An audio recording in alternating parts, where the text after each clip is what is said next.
There are certain moments in life that you simply cannot explain. Not because you lack the words, but because words feel too small, too flat, too ordinary to hold something far greater than just a sound. On the night of April 17th, 2026, at Tokyo Dome, something like that happened. And the thousands of people who were there, as well as the millions watching from every corner of the world through the live stream, all felt the same thing. Something difficult to articulate, something that could only be felt, something that even people who had been following Jimin for years described as an entirely new experience. We're talking about Jimin, ParkJimin, BTS's vocalist who has stood on stage for more than a decade, and every time he opens his mouth, something shifts inside the chest of whoever is listening. But that night at Tokyo Dome, what happened felt different. It felt like an entirely new level. Like Jimin opened a door that had never been opened before, and behind that door was something we had never heard, even though we had been following him for years. Like someone you've known for a long time suddenly showing you a side of themselves you never knew was there. To understand why that moment felt so extraordinary, we need to step back a little. BTS had just completed their mandatory military service. ARMY had waited for almost 4 years. 4 years without a full concert, without a performance on stage together as 7 people. For years where ARMY learned to keep loving while letting go, to wait without knowing exactly when that waiting would end. And when BTS finally returned with the album Arirang in March 2026, the world seemed to hold its breath for a moment. This wasn't an ordinary comeback. This was a resurrection. This was a declaration that they hadn't left. They were simply preparing something far greater. The name of the album itself carried so much meaning. Arirang is a Korean folk song that has existed for centuries. It is not just a song. It is an identity. It is the collective memory of a nation.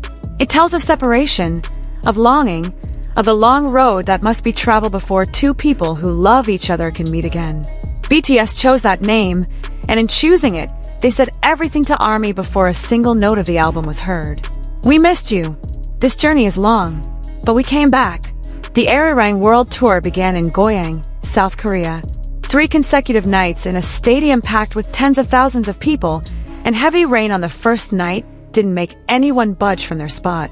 Jimin had already stolen the show there, performing with long blonde hair blowing in the wind, a white costume on the 2.0 stage, and body control that made everyone simply go silent and watch. But Tokyo Dome was the next chapter. Tokyo Dome was a different stage. Tokyo Dome was the place where BTS had made history during the Love Yourself tour in 2018, and that night they came to add a new chapter to that history. When BTS departed from Seoul for Tokyo on April 15th, thousands of fans were already waiting at Gimpo Airport to see them off. Jimin took the time to post an update on Weverse from the plane, something small but deeply meaningful to the fans watching his every move. That is one of the things that makes Jimin who he is. The small attentions he doesn't need to give but always does. He knows there are people all over the world monitoring his every movement, and he never lets them feel forgotten. Upon arriving in Tokyo, the city was already waiting. Jimin's advertisements were everywhere. At Cross Shinjuku Vision, the large curved screen right in front of Shinjuku Station, visuals of Jimin with his Arirang choreography had been running since the 15th. In Shibuya, in Roppongi, LED scooters were circling the streets carrying his image. Fans in Tokyo made those locations gathering spots, photographing themselves in front of the advertisements, and sharing them on social media with the same tag. Welcome back to Tokyo Dome, Jimin. And Jimin came. And what happened after that became something no one could have predicted would be this beautiful. The concert opened with extraordinary energy. All of Tokyo Dome was full even before the performance began. The Arirang stage with its 360-degree design and 4 catwalks extending toward the corners of the stadium ensured that not a single person inside the venue felt far from the performers. Wherever your seat was, BTS would pass by you. And when they walked past you, when the distance between you and your idol became just a few feet, something happened inside your body that you couldn't explain with logic. It was a physical experience, not just an emotional one. The set list that night opened with Hooligan, a song from the Arirang album that had already drawn attention even before the concert when Jimin posted behind-the-scenes photos from its MV shoot. Then Aliens, Run BTS, They Don't Know About Us, a song that is among the most emotional on the album, and one that Jimin co-wrote himself. Every song brought its own energy. Every song carried its own story. And Jimin delivered all of it with a totality that never gave the audience a chance to breathe calmly, because at every moment there was always something new pulling their attention. But the moment that was talked about the most, the moment that went viral and kept circulating even days after the concert ended, came from something not on any official setlist. BTS performed a rare Japanese track, a song they had not performed live for nearly 10 years. When the intro to that song began, there was a brief silence inside Tokyo Dome before it erupted into screaming that probably carried several blocks outside the venue. This was a moment that could only happen in Japan, in front of Japanese fans who had followed BTS from the very beginning and had kept that song alive in their memories for years. And Jimin, who knew exactly what that song meant to his Japanese fans, performed his part in a way that made people unable to hold back their tears. This is something that needs to be understood about Jimin's relationship with Japan and with his Japanese fans. Japan is not just one of BTS's biggest markets. Japan is a place where Jimin always receives a different response, more intimate, more emotional, more personal. Jimin's Japanese fans are known as some of the most dedicated and most expressive in how they show their love. And Jimin always reciprocates that love in kind, through his performances, through his small gestures, through the way he always seems completely present whenever he stands before them. What made that night different from previous concerts was not just how Jimin danced, even though his dancing alone was something extraordinary. What made that night different was his live vocals, the voice coming directly from his throat, pure and honest, without excessive production layers hiding anything. There is tremendous courage in that, because singing live in front of tens of thousands of people in a large stadium like Tokyo Dome, while simultaneously dancing with intense choreography, while simultaneously interacting with the audience, while simultaneously conveying the emotion of the lyrics he is singing, that is something physically and technically extremely demanding. And Jimin did it without appearing burdened at all. Before that night, a small controversy had been circulating in corners of the internet. Questions about whether K-pop performers actually sing live or rely on backing tracks. This was not a new accusation. This debate always surfaces whenever there is a major K-pop concert, and it creates two camps that never truly meet in the middle. Jimin did not respond to that controversy with words. He didn't need to. He responded with something far more powerful. He walked onto the stage of Tokyo Dome and sang. Really sang. And there was something in the way he sang that night that made even the most skeptical people unable to say anything other than acknowledge what they were hearing. The clips that circulated after the concert were unplanned and unorganized. They were just fragments of video recorded by fans inside the venue or from the live stream watched by millions of people around the world. And in those clips, something extraordinary was unmistakably audible, Jimin's voice, real and alive, rising above everything around it. Above the backing track, above the noise of tens of thousands of people, above all the distractions and the energy of a massive stadium concert.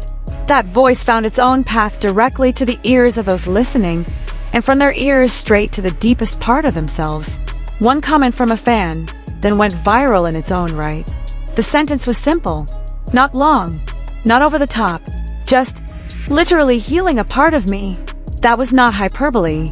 That was an honest confession from someone feeling what millions of others felt but didn't know how to articulate any more fully.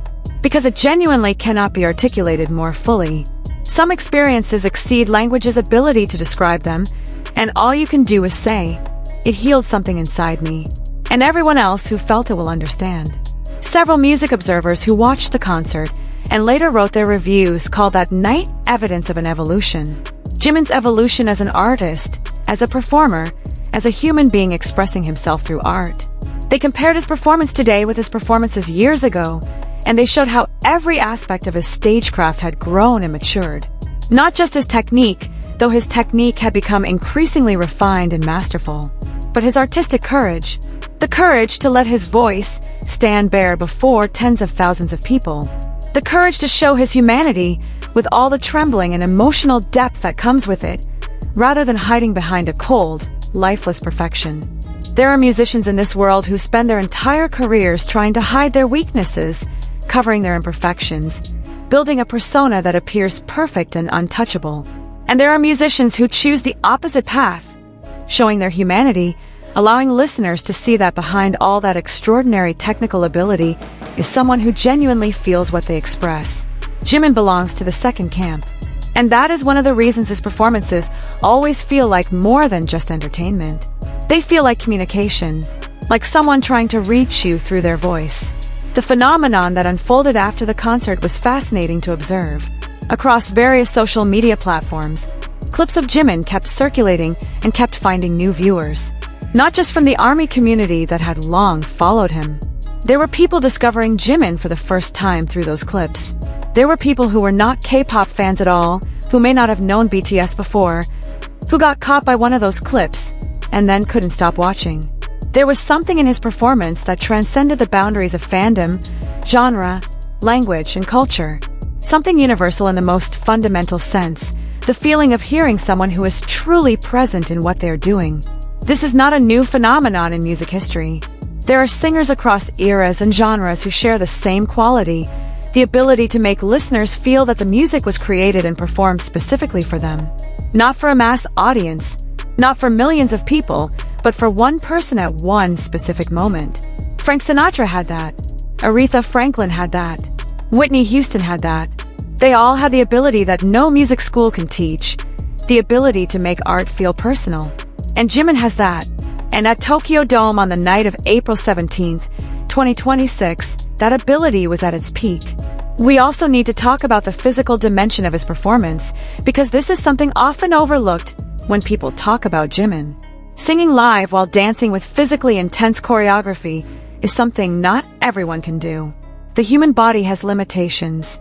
When you're dancing, your breath becomes ragged, your muscles need more oxygen, and vocal control becomes far more difficult to maintain. Many performers choose not to sing live when they dance, and that is an understandable choice. But Jimin doesn't make that choice. He dances and sings simultaneously, and he does it without compromising the quality of either. That is an extraordinary physical and artistic achievement. Jimin has said that he always feels most like himself when he's on stage. That the stage is the place where all the anxiety and uncertainty he feels in everyday life seems to disappear, replaced by something far clearer and more certain. On stage, he knows who he is. On stage, he knows what he needs to do. And perhaps that is why his performances always feel so genuine, so full, so unfiltered. Because on stage, Jimin is not pretending to be anyone or trying to meet anyone's expectations. He is simply being himself, the most complete and most free version of himself. There is something very interesting about how fans responded to the moments in that concert. When Jimin sang, there is documentation of moments where a large portion of the audience stopped singing along. Not because they didn't know the lyrics. ARMY Japan knows every lyric of every BTS song by heart. They stopped singing because they wanted to listen. They wanted to absorb what was in the air when Jimin opened his mouth and let his voice out. And there is its own value in that moment. When a performer is so good that the audience chooses to fall silent and listen rather than participate, that is one of the highest forms of respect an audience can give. We also need to briefly talk about what moments like this mean for ARMY in Indonesia and across Southeast Asia. We weren't physically at Tokyo Dome. We watched through screens, through a live stream, from our rooms far from Tokyo. But that distance didn't diminish what we felt. Because that is one of the miracles of music and of a performer who is truly extraordinary. He can penetrate a screen. He can make you, sitting in front of your laptop or holding your phone in your bedroom, feel the same thing as someone in the front row of Tokyo Dome. And Jimin does that. Every time. And that night was more than every time before. The lip-sync controversy that had briefly circulated now felt like something from a different universe. No one needed to respond to it. No one needed to issue an official statement or spread a counter-narrative. The clips from Tokyo Dome had done all of it themselves. And that is the most elegant way to respond to an accusation.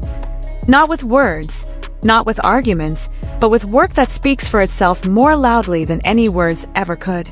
Before we close, there is one more thing worth saying. In a world that moves faster and faster, growing noisier and more crowded with things competing for our attention, there is something profoundly valuable about the ability to stop and be truly present. Jimin teaches that in his own way. Every time he steps on stage, he is not halfway there. He is not thinking about something else. He is not holding back a portion of his energy for later. He is completely there, completely present for the people who came to see him. And perhaps that is the most important lesson we can take from that night at Tokyo Dome about the importance of full presence in art, in relationships, in life. The fans who cried at Tokyo Dome that night, who wrote comments about healing and about how Jimin's voice touched something deep inside them, were not being dramatic. They were simply being honest about what they felt, and what they felt was real. Because great art does exactly that. It finds the cracks inside us that are usually sealed shut, and it enters through those cracks and touches something that hasn't been touched in a long time. And Jimin, with everything he poured onto the Tokyo Dome stage that night, did exactly that for millions of people simultaneously.